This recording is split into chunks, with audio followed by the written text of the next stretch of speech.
Micro organism friend and फो। तो micro organism आपका friend है क्या?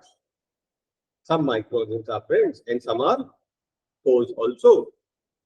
माइक्रो ऑर्गेनिज्म क्यों बोलते हैं? Micro means extremely small. हम साइंस में माइक्रो ऑर्गेनिज्म बोलते हैं 10⁻⁻6 मीटर। दैट इज 1/1 लिखकर 6 जीरोस लगा दो। ऑफ अ मीटर, इतना छोटा, उसको इतना छोटा कि हम लोग सिर्फ उसको माइक्रोस्कोप के हेल्प से देख पाए। ठीक है, उसको बोलते हैं micro organism. The 5 major group, bacteria, virus, protozoa, fungi and alga. 5 उसकी कैटेगरी हो गई। फर्स्ट कैटेगरी हम लोग क्या पढ़ने जा रहे हैं? बैक्टीरिया। तो बैक्टीरिया बहुत टाइप के होते हैं। मेन हमने 3 टाइप्स यहाँ पर कवर किया। एक है स्पेरिकल, जिसको कोकाई बोलते हैं। एक होता है रॉड शेप, जिसको बैसिली बोलते हैं।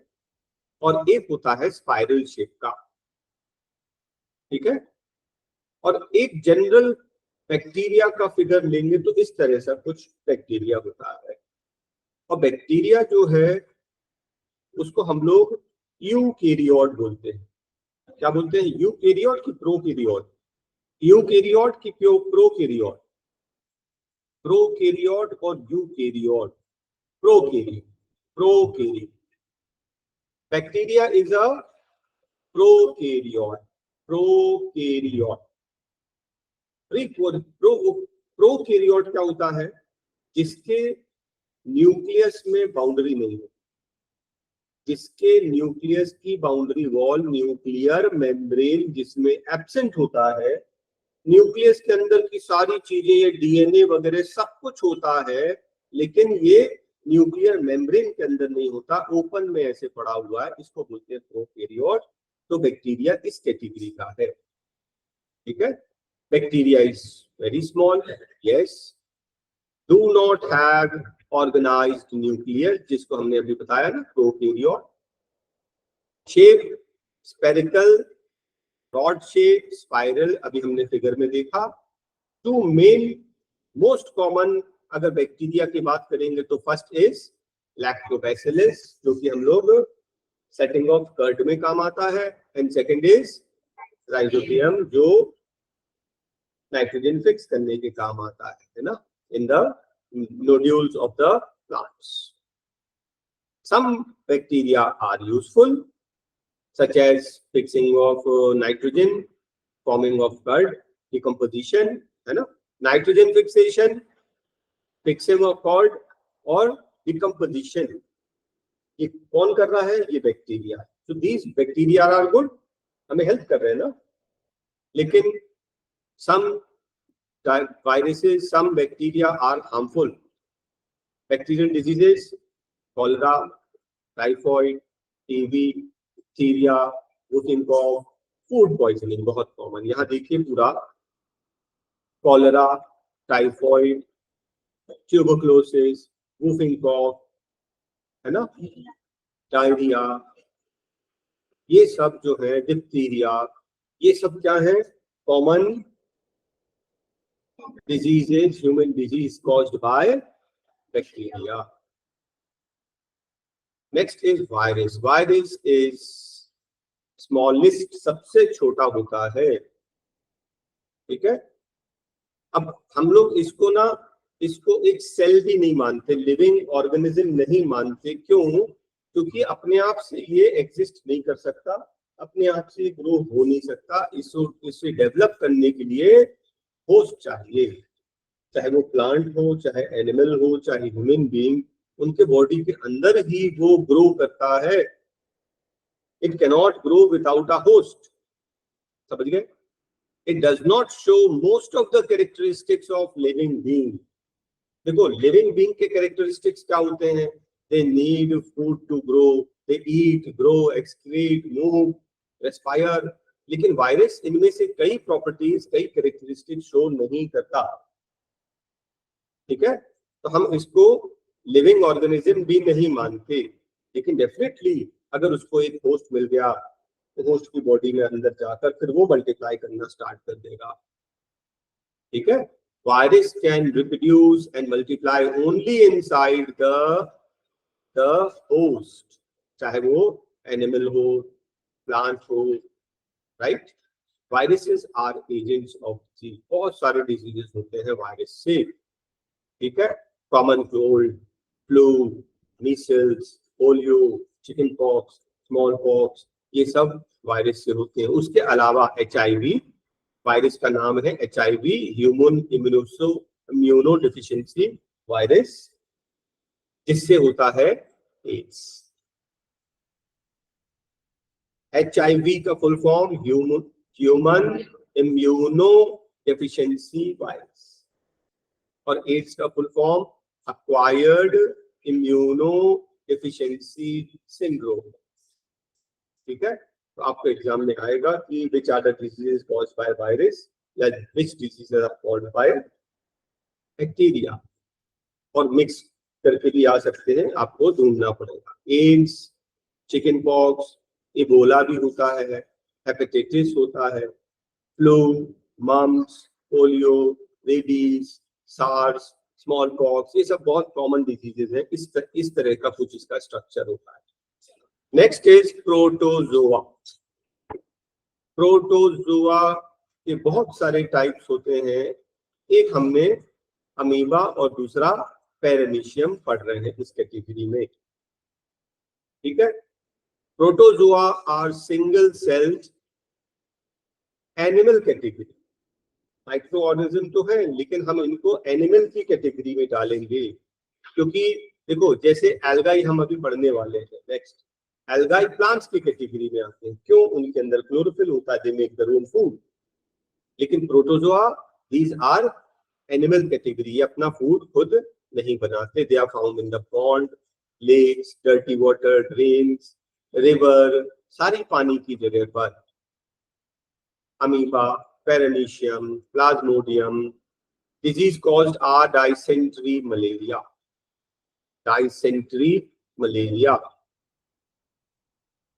leishmania, स्लीपिंग सिकनेस, ये सब डिजीजेस है जो प्रोटोजोआ से, और मलेरिया तो डेफिनेटली है ही मलेरिया, ठीक है। Next category is algae. Example, ये एक जो कॉमन एल्गाई है ये क्लेमाइडोमोनास, ये दोनों किस कैटेगरी में है? Alga. Alga is a large group of simple plant-like organism. Plant-like क्यों बोल रहे हैं? Because they have chlorophyll. Chlorophyll है तो वो फोटोसिंथेसिस से अपना फूड भी बना लेगा, ठीक है।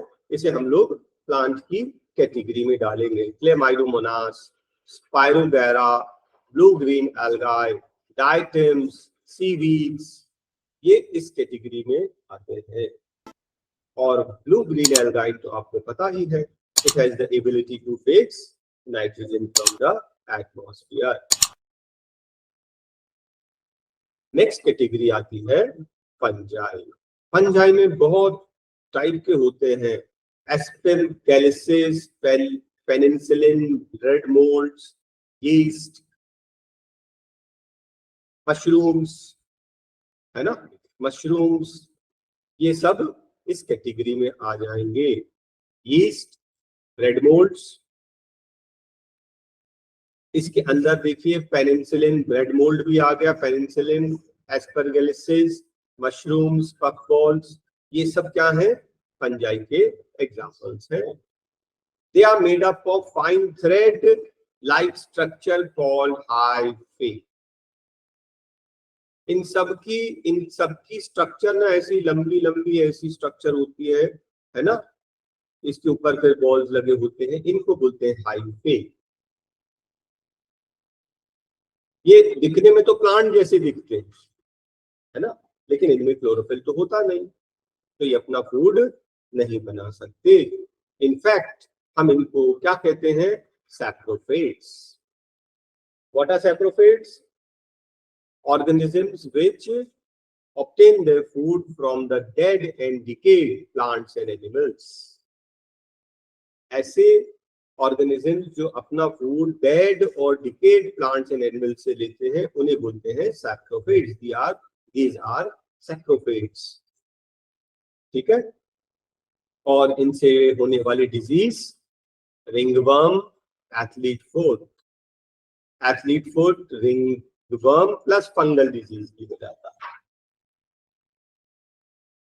Where do microorganisms live?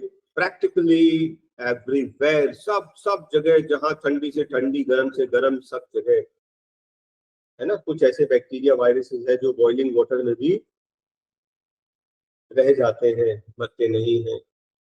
तो वाटर को बॉईल करके पीना भी अब 100% सेफ नहीं बोल सकते, उसमें माइक्रोऑर्गेनिजम्स हो सकते हैं। फ्रेंडली माइक्रो ऑर्गेनिजम्स, तो फ्रेंडली और माइक्रो ऑर्गेनिजम्स आपको मालूम है कर्ड बनाने के काम आता, लैक्टोबैसिलस। यीस्ट हम लोग यूज करते हैं ब्रेड एंड केक में। यीस्ट हम लोग अल्कोहल में भी यूज करते हैं, है ना। एसिटिक एसिड वाइन बनाने के लिए भी माइक्रो ऑर्गेनिजम्स यूज होते हैं। Penicillin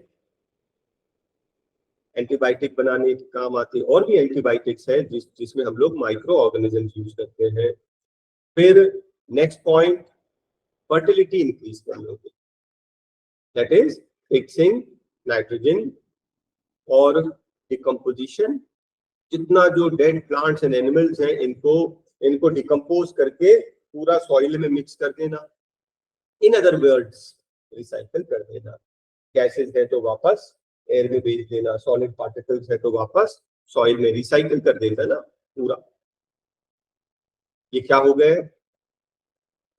These are the advantages you can say of microorganisms. Important. Making of curd, आपको मालूम है कि turning of milk to curd is due to which bacteria? Lactobacillus, ठीक है। तो अगर आपको दही जमानी है तो आप क्या करेंगे? आप किसी बोल में मिल्क ले लेंगे और उसके बीच में आपने इसको मिल्क ले लिया, इसके बीच में पहले का थोड़ा सा कर्ड आपको डालना पड़ेगा, ठीक है ना। तो इससे दही जो है जम जाती है। तो जो लैक्टोबैसिलस है बैक्टीरिया, वो बैक्टीरिया चारों तरफ बढ़ना स्टार्ट करता है और वो पूरे मिल्क को कर्ड में कन्वर्ट कर देता, राइट। ब्रेड बनाने के लिए हम लोग क्या करते हैं? हम लोग यीस्ट डालते हैं। हम लोग डालते हैं घर में, इसे फैक्ट्री में। घर में हम लोग यीस्ट जनरली नहीं डालते। क्यों? क्योंकि हम लोग को अगर कल इडली डोसा बनाना है तो आज बैटर तैयार करके रख देते हैं, तो कल तक नेचुरली वो फूल जाता है, नेचुरली यीस्ट आ जाता है यहाँ वहां से, ठीक है। लेकिन अगर हमको 1 घंटे के अंदर बनाना है, कोई शॉप है, कोई होटल है, उनको 1 घंटे के अंदर बनाना, उनका स्टॉक खत्म हो रहा है, 1 घंटे के अंदर जल्दी बनाना है ना। बेकरी में इतने सारा बेकिंग करना है तो उनके पास टाइम नहीं है, उन्होंने क्या डाल दिया? यीस्ट डाल दिया। तो यीस्ट क्या करता है? रैपिडली, बहुत जल्दी से कार्बन डाइऑक्साइड प्रिपेयर करता है, और कार्बन डाइऑक्साइड गैस होने की वजह से वो क्या हो जाता है? गैस हो जाता है, उसका वॉल्यूम बढ़ जाता है डो का। फिर उसको हम बेक करते हैं तो कार्बन डाइऑक्साइड गैस निकल जाती है, तो जहां जहां कार्बन डाइऑक्साइड गैसेस थी वहां पर होल्स रह जाते, इसीलिए वो केक या ब्रेड फ्लफी हो जाता है। कमर्शियल यूज में आ जाएगा एक तो आपका विनेगर जो कि एसिटिक एसिड है, दूसरा आ जाएगा क्या? अल्कोहल। अल्कोहल, यीस्ट हम डालेंगे तो यीस्ट क्या करता है? शुगर को अल्कोहल में कन्वर्ट कर देता है। This process is known as fermentation. The process of conversion of sugar into alcohol by the action of yeast is called fermentation. और कुछ ऐसे बैक्टीरिया है, एसिटोबैक्टीरिया, जो एसिटिक एसिड बनाते हैं, अल्कोहल इनटू एसिटिक एसिड। कौन सा बैक्टीरिया? Acetobacter bacteria. मेडिसिन में क्या काम है? एंटीबायोटिक्स बनाने के काम आता है। Some of the common antibiotics are made from fungi and bacteria like penicillin, streptomycin, erythromycin, caracillin. First antibiotic क्या थी? पेनिसिलिन। कैसे बन गई? By chance. बाय चांस मतलब अलेक्जेंडर फ्लेमिंग क्या कर रहे थे? वो बैक्टीरिया को कल्चर कर रहे थे, उनका कल्चर, उनको वहां पर एक्सपेरिमेंट कर रहे थे, उगा रहे थे। और धोखे से क्या हुआ कि बाजू में पेनिसिलिन प्लांट से थोड़े से ग्रीन मोल्ड आके उसके ऊपर गिरे और उन्होंने देखा एक तरफ से तो बैक्टीरिया बढ़ते जा रहे है ना। इससे क्या हुआ? इससे उनको पता चल गया कि ये जो जो पेनिसिलिन है ये किल कर रहा है बैक्टीरिया, है ना। इससे पहला एंटीबायोटिक मेडिसिन बन गया। Antibiotics are used for many diseases, however, may not be effective for viruses. Bacterial disease में, बहुत सारे बैक्टीरियल डिजीज में काम करेगा, लेकिन वायरल डिजीज में नहीं। ये बैक्टीरिया पर इफेक्ट करता है, वायरस पर नहीं। वायरस के लिए एंटीवायरल मेडिसिन लेनी पड़ेगी। Antibiotics are also used to treat animals, livestock, cattle को दिया जाता है और पोल्ट्री बर्ड्स को दिया जाता है ताकि वो बीमार ना पड़ जाए, और मेनी प्लांट डिजीज को कंट्रोल करने के काम किया। वैक्सीन्स, तो वैक्सीन बहुत टाइप की होती है। कुछ वैक्सीन जो ओरल भी दी जाती है जैसे पल्स पोलियो, और कुछ जो है इंजेक्शन के थ्रू दिया जाता है। तो vaccine it provides immunity protection against a particular disease. हर चीज की वैक्सीन अलग होती है। पोलियो की वैक्सीन वो पोलियो से बचाएगी, है ना। तो बहुत सारी वैक्सीन बन चुकी है ऑलरेडी। सारी वैक्सीन, सारी बीमारियों की वैक्सीन नहीं बनी है, लेकिन बहुत सारी वैक्सीन बन चुकी है और government of India free of cost ये वैक्सीन लगवाती है। सारी नहीं, बहुत सारी लगवाती है। उसके अलावा आपको अलग से लगानी हो तो अवेलेबल है मार्केट में, जो आप खरीद के लगा सकते हैं। ठीक है। वैक्सीन क्या होता है? बेसिकली वैक्सीन में किसी वायरस या किसी बैक्टीरिया, कोई माइक्रो ऑर्गेनिजम्स डेड या वीकेंड को हमारी बॉडी में इंजेक्ट कर देते हैं। अब हमारी बॉडी की इम्यूनिटी होती है, इम्यूनिटी हमारी स्ट्रांग होती है, तो वो क्या करेगा? वो वीकेंड बैक्टीरिया जो वायरस है, हमने उसको वीक करके उसको इंजेक्ट किया, तो हमारा बॉडी इम्यून सिस्टम उसको हरा देगा, उसको डिस्ट्रॉय कर देगा, है ना। और इस तरह से ये वो एक लर्न कर देगा कि फ्यूचर में कैसे डिस्ट्रॉय करना। तो फ्यूचर में अगर वीकेंड नहीं, अगर नॉर्मल बैक्टीरिया वायरसेस भी हमको अटैक करते हैं, तो वो जो इम्यून सिस्टम हमारा डेवलप हो गया, एंटीबॉडी जो हमारे बॉडी में बन गई, वो उसको फाइट कर लेगी। तो हमारे बॉडी के अंदर बन जाती है एंटीबॉडीज, जो फ्यूचर में उनको याद रहता है कि इस बीमारी से कैसे लड़ना है। ठीक है। तो फ्यूचर में पूरी जिंदगी हमें उससे बचा सकती है। Vaccination can be given orally और through the in the form of injection. बहुत सारी वैक्सीन हैं, polio, smallpox, cholera, typhoid, hepatitis, TB, है ना। जैसे कुछ टीबी के मान लो, ये टीबी का तो टेटनस, मीसल्स, रेबीज का गवर्नमेंट ऑफ इंडिया शायद अपने उससे नहीं लगाती है, तो आपको अगर लगवाना है तो अलग से लगवा लें। ठीक है। और भी कुछ ड्रेडफुल डिजीजेज हैं जिसके वैक्सीन मार्केट में आ गए हैं, ओपन मार्केट में। अगर वो गवर्नमेंट ऑफ इंडिया की तरफ से मेडिकल कॉलेज में फ्री नहीं मिल रहा है तो आप अपनी तरफ से लगवा लें, राइट। सॉइल फर्टिलिटी इंक्रीज करने के लिए some bacteria and blue green algae. कौन सा बैक्टीरिया? राइजोबियम। सॉइल फर्टिलिटी की बात कर रहे हैं। और ब्लू ग्रीन एल्गाई क्या करते हैं? नाइट्रोजन फिक्स करने में हेल्प करते हैं। देखो, एक प्लांट जो है ना, प्लांट का प्रॉब्लम ये है कि ये ऑक्सीजन तो एटमॉस्फेयर से ले सकता है, कार्बन डाइऑक्साइड भी एटमॉस्फेयर से ले सकता है, लेकिन नाइट्रोजन एटमॉस्फेयर से नहीं ले सकता। तो उसको नाइट्रोजन कहाँ से लेना है? सॉइल से ही लेना है। और वो नाइट्रोजन तो यूज करके खत्म हो जाती ना। प्लांट आपने लगाया, क्रॉप लगाई, इतने सारे प्लांट्स लगाए, उनने नाइट्रोजन सारी यूज कर ली, अब नाइट्रोजन खत्म हो गई और नाइट्रोजन चाहिए, है ना, तो नाइट्रोजन और फिक्स करना पड़ेगा, ठीक है, कंटेनेंस डालना पड़ेगा in the form of fertiliser. और बेटर कि हम लोग राइजोबियम बैक्टीरिया न्यूट्रिलिस प्लांट्स लगाएं, ब्लूबेरी एल्गाई को यूज करें ताकि नेचुरली नाइट्रोजन फिक्स हो जाए और ज्यादा फर्टिलाइजर ना डालना पड़े। क्लीनिंग ऑफ द एनवायरनमेंट, अभी हमने थोड़ी देर पहले पढ़ा कि जितने भी मान लो प्लांट्स और एनिमल्स जो डेड हो गए उसको क्लीन कौन करेगा, जिसको हम लोग रिसाइकलिंग भी बोल सकते, क्लीन करना, है ना। वो जिस चीजों से बना है, गैसेस से बना है, गैसेस एटमॉस्फेयर में चले जाए, जो सॉलिड पार्टिकल्स है वो सॉइल में मिक्स हो जाए, कौन करता है ये क्लीनिंग का जो काम है माइक्रो ऑर्गेनिजम्स ही तो कर रहे हैं। इनको हम लोग डिकम्पोजर्स कहते हैं, बहुत इंपॉर्टेंट है ना डिकम्पोजर्स, नहीं तो कोई चीज, कोई प्लांट एनिमल मर गया तो पड़ा रहेगा वैसे ही। हमको तो मालूम है ना कि कोई अगर एनिमल मर गया और किसी ने कुछ भी नहीं किया तो भी वो डिकम्पोज हो जाएगा, 1 महीने के अंदर अंदर उसका पूरा स्किन चला गायब हो जाएगा, है ना, वो सब सॉइल में मिक्स हो गया। तो डिकम्पोजर्स क्या, बैक्टीरिया वो उस पर वर्क करेंगे, उसको वो क्या करेंगे, ब्रेक डाउन कर देंगे, ठीक है। और फिर आपको सिर्फ वहां पर उसका स्ट्रक्चर स्कल ही मिलेगा, बाकी सब गायब। क्या हो गया, रिसाइकल हो गया। तो decomposers are important. Disease causing micro organisms,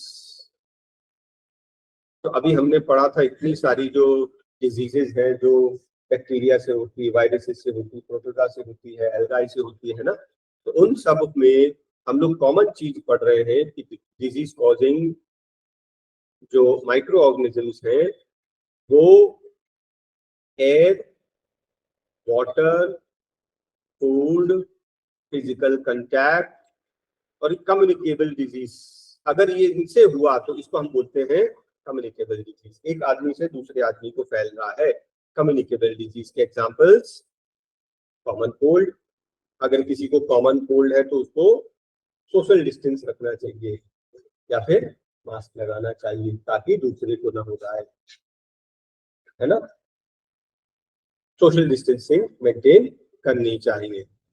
cholera, chicken pox, इसमें क्या है, सोशल डिस्टेंसिंग। अगर घर में किसी एक मेंबर को हो गया तो उसका बेड अलग कर दो, कॉमन टावल यूज ना करें, कुछ चीजें जो हम लोग जनरली शेयर कर लेते हैं वो शेयर नहीं करना है जब तक कि वो ठीक ना हो जाए, उसको हेल्प आउट करना है लेकिन बच के कि हमको ना हो जाए, क्योंकि कम्युनिकेबल है, हो सकती है, राइट। तो कम्युनिकेबल डिजीज स्प्रेड कैसे होती है, ब्रीदिंग से।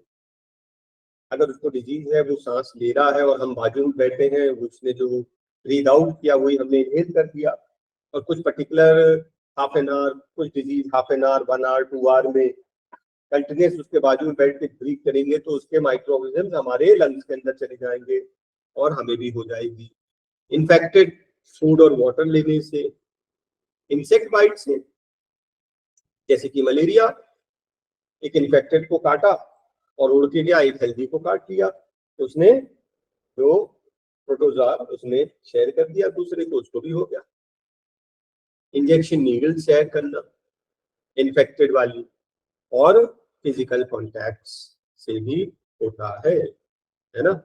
तो अपने पर्सनल चीजें जो है टॉवल वगैरह इन्फेक्टेड के साथ में शेयर, अगर किसी को हो गया तो उससे सोशल डिस्टेंसिंग, यहाँ तक कि उसके उसके बर्तन भी अलग ही रखें, उसका प्लेट, उसका ग्लास, है ना, उससे भी कैरियर, जब तक कि अच्छे से ना धुलाओ, ठीक है।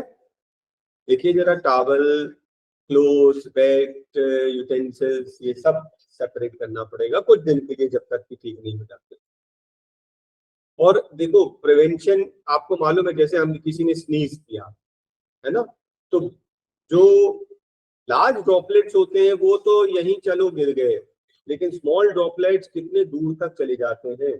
तो सोशल डिस्टेंसिंग आप समझ गए ना, हम लोग क्या बोलते हैं, कितने दूर रहना है, कितने, 3 फीट, 2 मीटर, 2 फीट तो बहुत पास होता है, इतने हो गया 2 फीट। सोशल डिस्टेंसिंग रखनी चाहिए, मैं और आप इतने इतने दूर दूर बैठ जाओ तो हमको कोई प्रॉब्लम नहीं है। ऐसा नहीं है कि किसी को डिजीज हो गया तो उसको सोशली एक्सक्लूड ही कर दे, है ना। लेकिन दूर से, वो दूर से बैठे, आपका कोई फ्रेंड है, मिलने गया, पेरेंट्स मिल रहे हैं, वहां बैठे रहो, क्या चाहिए क्या नहीं, उससे बातें करो, हंस के। पास नहीं, आपको भी हो सकता है कोई फायदा तो नहीं, सेवा कैसे करोगे, राइट।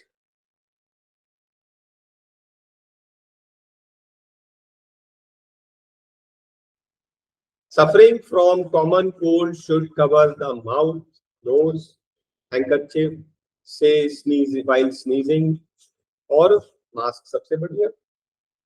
जिसको वो प्रॉब्लम है वो अपना मास्क पहन कर आए, डिस्टेंस रखे, क्लास के थोड़ा सा दूर बैठ जाए, है ना, वो टीचर को देखना पड़ेगा।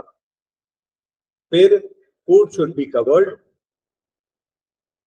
Water should be clean safe, mosquito bytes ना हो उसके लिए हमें अपने डोर्स विंडोज को हमें नेट से कवर करना पड़ेगा।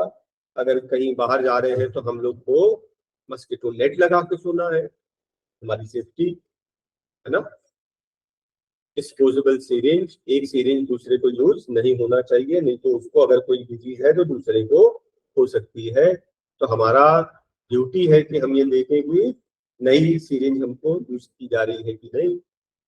फिजिकल कांटेक्ट, अगर किसी को कोई डिजीज है, कम्युनिकेबल डिजीज, तो सोशल डिस्टेंसिंग रखेंगे, कॉमन चीजें यूज नहीं करेंगे, और अगर डिजीजेस का वैक्सीनेशन टाइम पर लगाया जाए तो वो डिजीज कभी नहीं होगी। ठीक है। Carrier of the disease, most common carrier is house fly, और मस्किटो तो क्या कैरी करता है, मलेरिया, मलेरिया कैरी करता है इन्फेक्टेड से हेल्दी पर्सन को। Role of spreading disease by house fly, अब हाउस फ्लाई जो स्प्रेड कर रहा है उसके लिए देख लो, सब जगह आपको गार्बेज हीप में हाउस फ्लाई मिलेगी। वही हाउस फ्लाई हमारे घर में आ गई तो उसके जो पैर होते हैं, इसमें जो हेयर लाइक स्ट्रक्चर होते हैं, इसमें वो जर्म्स बैक्टीरिया अटैच हो गए, है ना, और वही हमारे फिर खाने में आ जाएंगे तो हमको बीमार तो कर सकते हैं। तो ये जो है ना, house fly is very common carrier disease को फैला। हमें अगर ओपन में खाना खा रहे हैं, मान लो हम लोग आप स्ट्रीट फूड खा रहे हैं बाहर, तो आपको ये देखना है कि उसी से खाएं जो उसने प्रॉपरली कवर करके रखा हुआ है, जो अच्छे से हाइजीनिक तरीके से आपको सर्व कर रहा है। ठीक है। Good evening. Prevention of spreading of disease house flies से तो हमें क्या करना है, घर के आसपास कहीं गार्बेज जमा नहीं होने दें, उसको साफ सफाई करवाते रहना चाहिए। Food should be covered, avoid eating uncovered food from the road side stalls. Insecticide spray करवाना है म्युनिसिपल कॉर्पोरेशन वाले को बोलकर, और फिर हमें अपने घर के खिड़की दरवाजों पर क्या लगाने हैं, नेट्स लगाने हैं, ताकि हमारे घर के अंदर ना आ जाए। और जो वैक्सीनेशन, जिनकी वैक्सीनेशन हो सकती है उनका वो वाली वैक्सीन लगवा लें, ताकि ये जनरल डिजीजेज हमें ना हो जाए। मस्किटो की बात करें तो role of mosquitoes in spreading disease, तो मस्किटोज क्या करते हैं, ये डिजीज को ट्रांसमिट कर देते हैं। ठीक है। तो ट्रांसमिट कर देते हैं मतलब, अगर किसी एक पर्सन है जो जिसको डिजीज है, उसको उसके ऊपर बैठे उसको काटा काटा तो इनके बॉडी के अंदर वो पैथोजन चले गए। ठीक है। अब वो जाकर एक दूसरे पर्सन को काटेंगे तो वो पैथोजन जो है हेल्दी पर्सन के अंदर चले जाएंगे। इस तरह से ये क्या कर रहा है, ये कैरी कर रहा है डिजीज को। तो ये एक कैरियर है कुछ डिजीजेस का। ठीक है। तो मस्किटोज कहाँ ब्रीड करते हैं, स्टैग्नेंट वाटर, रुके हुए पानी में। जब तक पानी का यूज है डेफिनेटली ठीक है, रहने दीजिए। जब भी हमारा काम खत्म हो जाए, जैसे कि बहुत कॉमन होता है कि कूलर्स, जब हम कूलर्स बंद करते हैं तो हम भूल जाते हैं कि उसके अंदर जो पानी है उसमें मस्किटो के लार्वा डेवलप होंगे। जी, साफ पानी हो चाहे गंदा पानी, साफ भी पानी हो अगर वो रुका हुआ है तो खराब हो जाएगा। उसमें क्या करेंगे, मस्किटोज अपने अंडे दे देंगे, फिर वो उसमें वो डेवलप होंगे, ब्रीड होंगे लार्वा। तो पॉन्ड, डर्टी वाटर, इवन बरसात का पानी, अगर हमारा घर के आसपास बारिश का पानी जमा हो गया और वो निकल नहीं रहा, बह गया तो ठीक है, निकल नहीं रहा है तो उसमें फिर मस्किटोज होने वाले हैं। डिचेस, देखो गड्ढे, शैलो लेक्स, यहाँ पर मस्किटोज अपने अंडे दे देते हैं, उनके लार्वा होते हैं और मल्टीप्लाई होते हैं और हमको पता भी नहीं होता है ना। कुछ पॉट्स हैं, बकेट्स हैं, छत पे पुराने टायर पड़े हैं, उसमें पानी जमा है, उसी में मस्किटोज ब्रीड हो गए। फीमेल एनोफिलिस मस्किटोज कैरियर हैं किसके, ठीक है। तो हमें बेसिकली क्या है, पानी को जमा होने नहीं देना है। उसी तरह से डेंगू भी मस्किटो से होता है, लेकिन डेंगू एक viral disease caused by virus, जबकि हमने जो मलेरिया पढ़ा वो एक प्रोटोजोआ। प्रिवेंशन, तो प्रिवेंशन के लिए कि आप अपने घर के आसपास पानी जमा ना होने दें, क्योंकि उसी में वो ब्रीड करते हैं। जितने खिड़की दरवाजे हैं सब में जाली लगा के रखें। इंसेक्टिसाइड्स, अगर आपको लगता है कि घर के आसपास मच्छर है तो इंसेक्टिसाइड्स, ताकि कीड़े मर जाएं। ऑयल शुड बी स्प्रेड, अगर आपको लगे कि मान लीजिए पानी कलेक्टेड है और हम निकाल नहीं पा रहे उसको, तो उसके ऊपर ऑयल डाल दो थोड़ा सा। ऑयल क्या होता है मालूम है, वाटर से लाइट होता है, तो पानी के ऊपर तैरता है, और जो लार्वा है मस्किटोज के वो वाटर में नहीं डूबते, कैल्शियम में डूब जाते और मर जाए। और अगर ऑयल नहीं तो कम से कम हम लोग एक काम कर सकते हैं, सोप वाटर, कपड़े धोने के बाद वो जो पानी बनता है ना, बचता है, उसको भी अगर हम डाल दें तो उसमें भी क्या होता है, उसमें भी लार्वा डूब जाते हैं और मर जाते हैं। ठीक है, तो हमको अपना ध्यान रखना पड़ेगा आसपास के सराउंडिंग, क्योंकि हमारे सराउंडिंग में अगर मस्किटोज हो रहे हैं तो हमारे घर में ही आने वाले हैं। मस्किटो रिपेलेंट यूज करें, है ना। मस्किटो रिपेलेंट मतलब आपकी गुड नाइट, ऑल आउट, ये भी हो गया। और अगर कहीं बाहर जा रहे हैं तो ओडोमस वगैरह आता है जो हम हाथ पैर में लगा सकते हैं। और घर में सो रहे हैं, बाहर सो रहे हैं, तो डेफिनेटली मस्किटो नेट लगा के सो, ठीक है। और नहीं तो अगर कोई मस्किटो है जो किसी इन्फेक्टेड पर्सन को काट के हमको काटेगा, अगर उसको मलेरिया था तो हमको भी मलेरिया होगा। मस्किटोज तो काटते रहते हैं, लेकिन वो मस्किटो जो हमको काटा फीमेल एनोफिलिस होना चाहिए, और वो पहले इन्फेक्टेड पर्सन को काटो।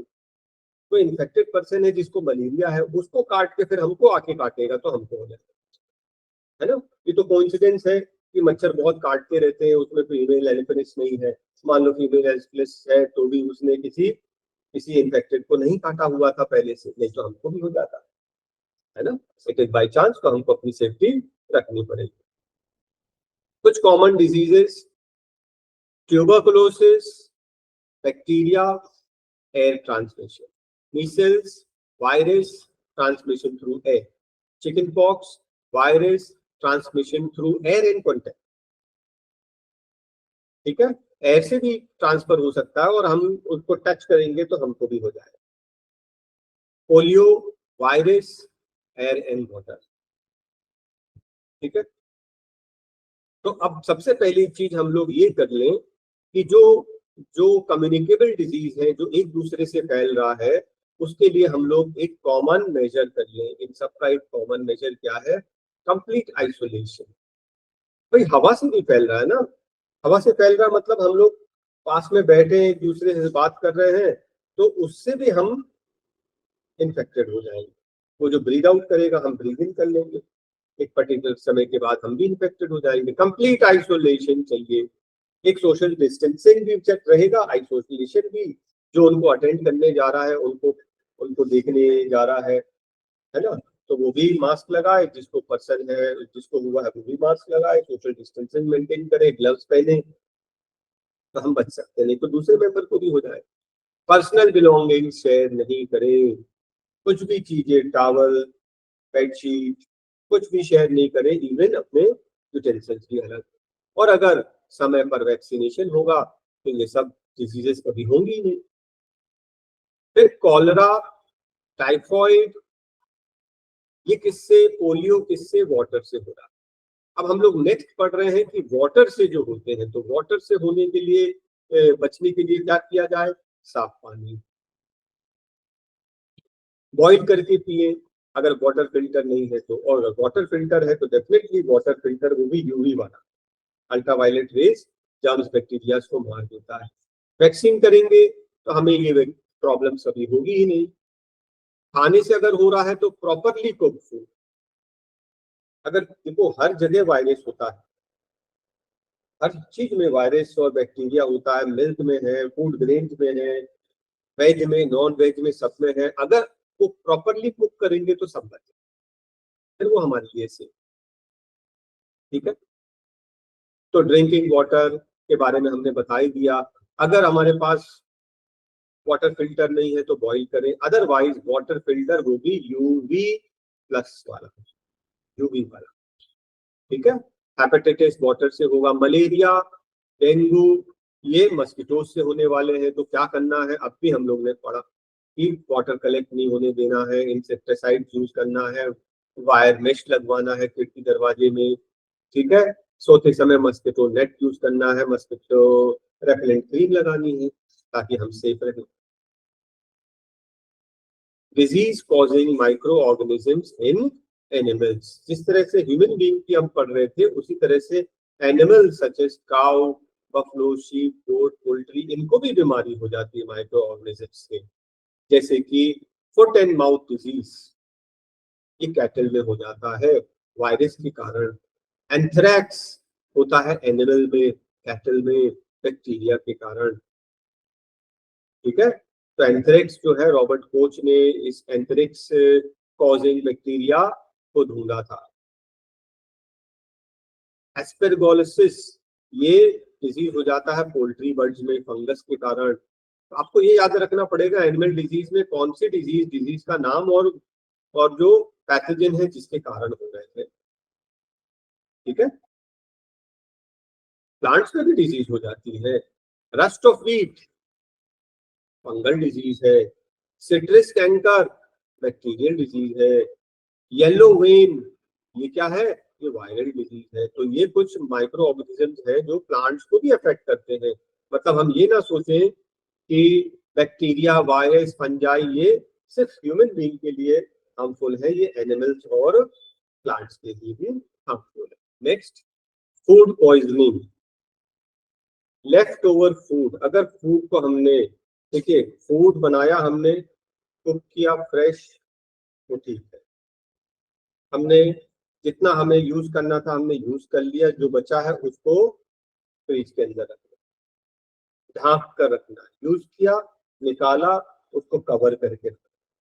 जब तक गर्म है बाहर, है ना, दाल है, सब्जी है, गर्म है, मिल्क है, गर्म है, बाहर। जैसे कूल हुआ फ्रिज के अंदर। अगर हम नहीं करेंगे तो फिर चारों तरफ बैक्टीरिया, वायरस, सारे माइक्रो ऑर्गेनिजम्स है उसके ऊपर लग जाएंगे और फिर मल्टीप्लाई करेंगे, उसको स्पॉइल कर देंगे। और वो जो स्पॉइल्ड फूड है अगर हम उसको खा लेंगे तो हम बीमार होंगे। इसी को बोलते हैं फूड पॉइजनिंग। तो disease caused by presence of large number of micro organisms, bacteria, fungi सब जगह हैं, आप बच नहीं सकते हैं।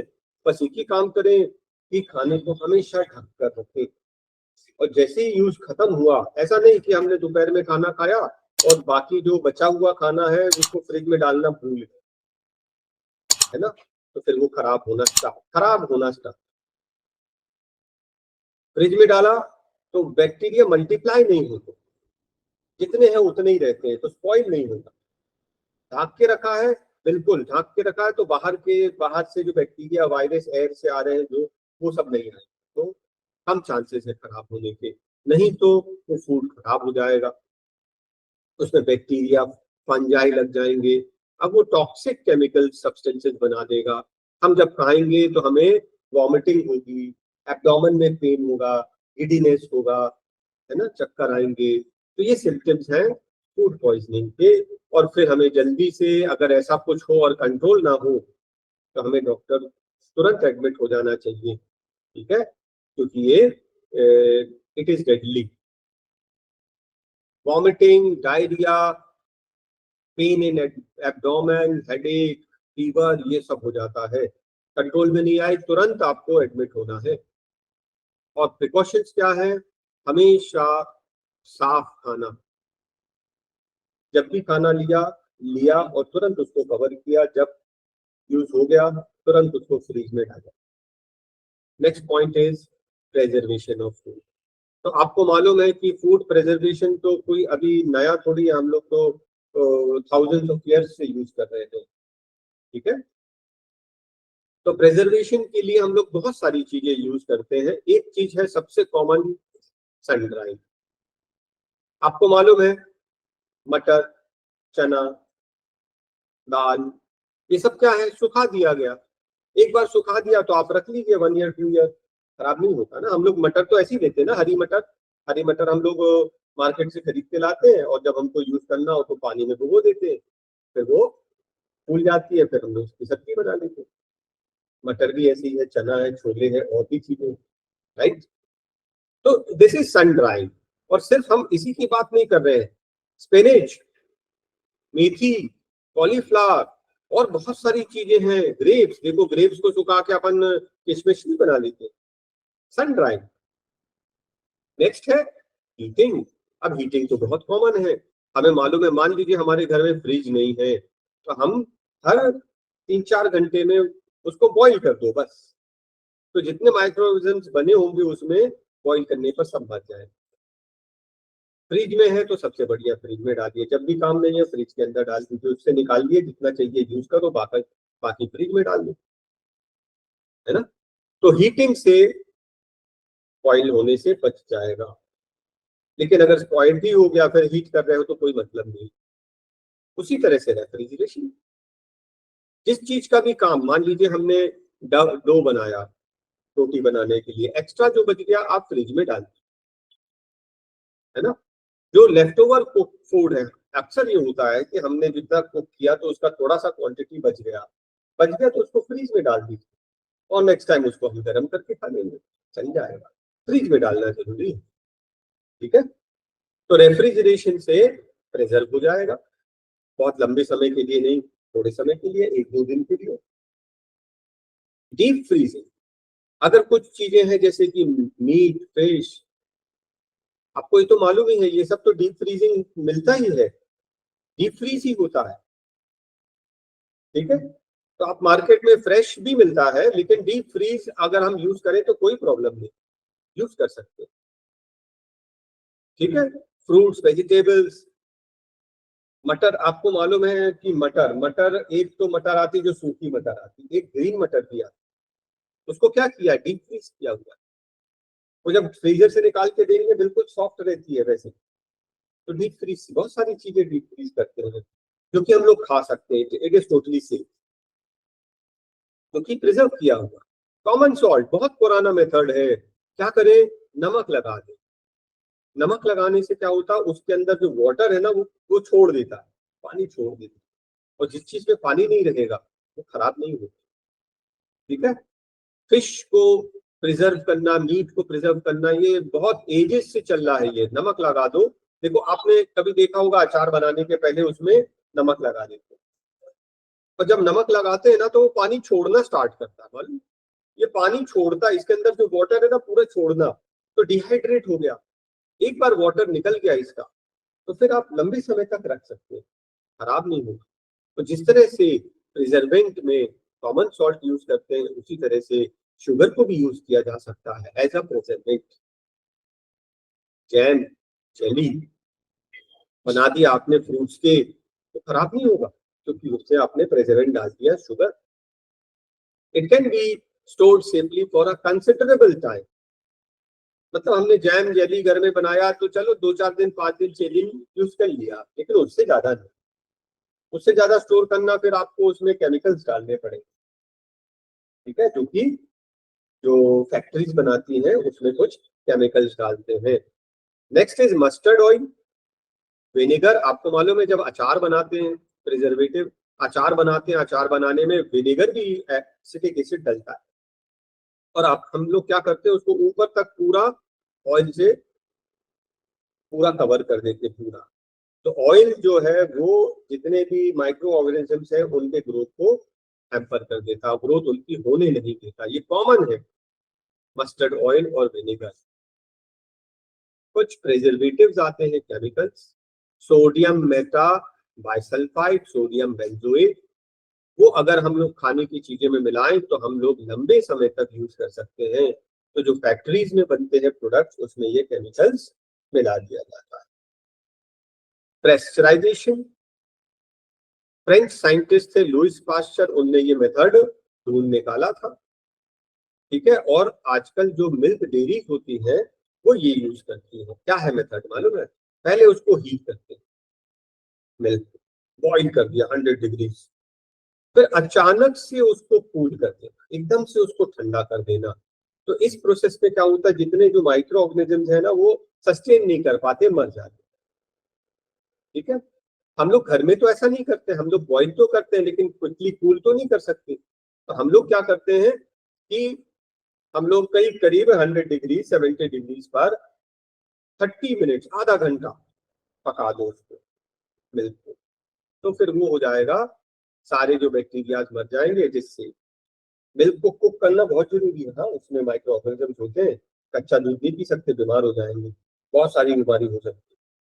तो हमको उसको बॉईल करके ही पीना। आपने देखा होगा, बचपन से देखा होगा, बॉईल करके ही पिया जाता है, राइट।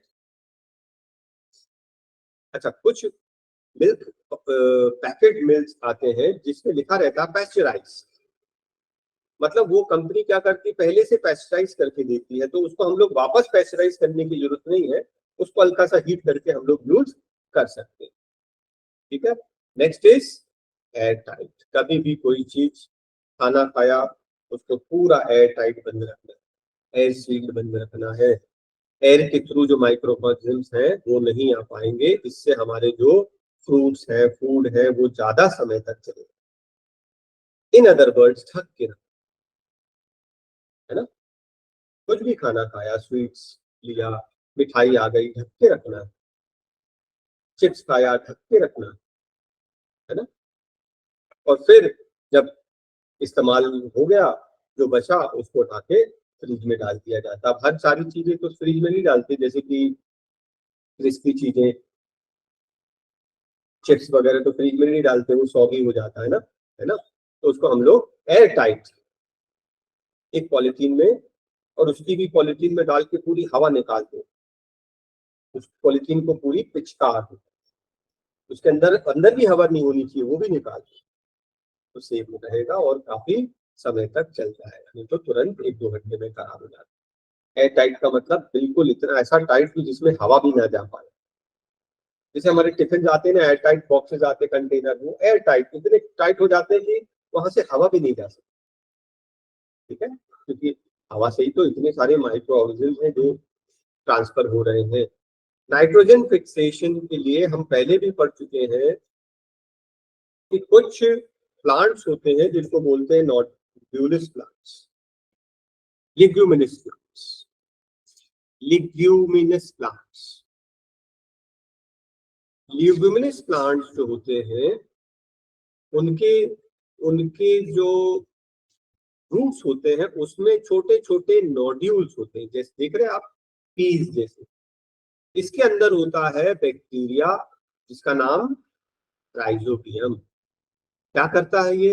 एटमॉस्फेयर से नाइट्रोजन को सॉइल में फिक्स करने में हेल्प करता है। This is very good natural method of fixing nitrogen. भाई, हम लोग फर्टिलाइजर खरीद के डालें, इससे अच्छा ऐसे प्लांट्स लगा दें जिसमें नोड्यूल्स हो, है ना, तो वो नाइट्रोजन फिक्स कर देगा आर्टिफिशियली। अच्छा मेथड है, पूरा टोटली हमें फर्टिलाइजर पर डिपेंडेंट नहीं होना चाहिए। उसी तरह से एक एल्गाई है, कौन सा? Blue green algae. इसमें भी कैपेसिटी होती है नाइट्रोजन को सॉइल में फिक्स करना, तो ये दोनों बहुत अच्छे तरीके हैं। और अदरवाइज देखिए हम क्या पढ़ने जा रहे हैं, नाइट्रोजन साइकिल। एटमॉस्फेयर से नाइट्रोजन फिक्स करने के लिए हमने एक पढ़ा क्या, राइजोबियम बैक्टीरिया, दूसरा पढ़ा ब्लू ग्रीन एल्गाई, और थर्ड तरीका है लाइटनिंग से भी नाइट्रोजन जो है सॉइल में फिक्स हो जाती है। सॉइल से नाइट्रोजन यूज करेगा प्लांट्स नाइट्रोजन बहुत यूज करते हैं फूड बनाने के लिए। प्लांट्स को खा लिया एनिमल्स में, तो एनिमल्स में नाइट्रोजन पहुंच गया, एनिमल्स मर गए, डेड हुए, डिके हुए, नाइट्रोजन वेस्ट वापस सॉइल में चला गया, है ना। डिकम्पोजर्स ने उसको डिकम्पोज कर दिया और वो सॉइल में चला गया, है ना।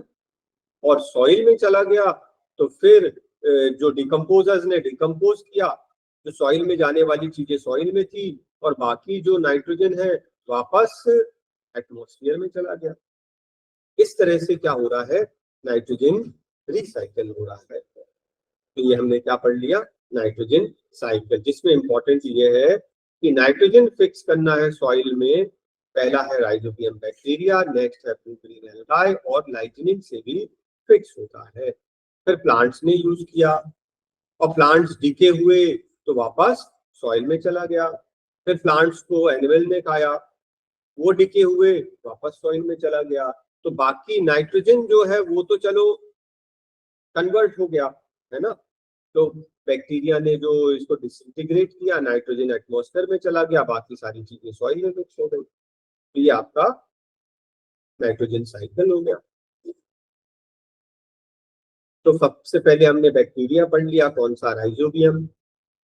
फिर हमने पढ़ा ब्लू ग्रीन एल्गाई और लाइटनिंग, ये तरीके हैं जिससे नाइट्रोजन फिक्स होता है। ल्यूमिनस प्लांट्स में आता पीज, बीन्स, जिनके रूट्स में लिग्यूम्स होते हैं, लिग्यूम्स में न्यूड्यूल्स होते हैं, न्यूड्यूल्स में बैक्टीरिया होते हैं जो नाइट्रोजन फिक्स करते हैं सॉइल में, ठीक है।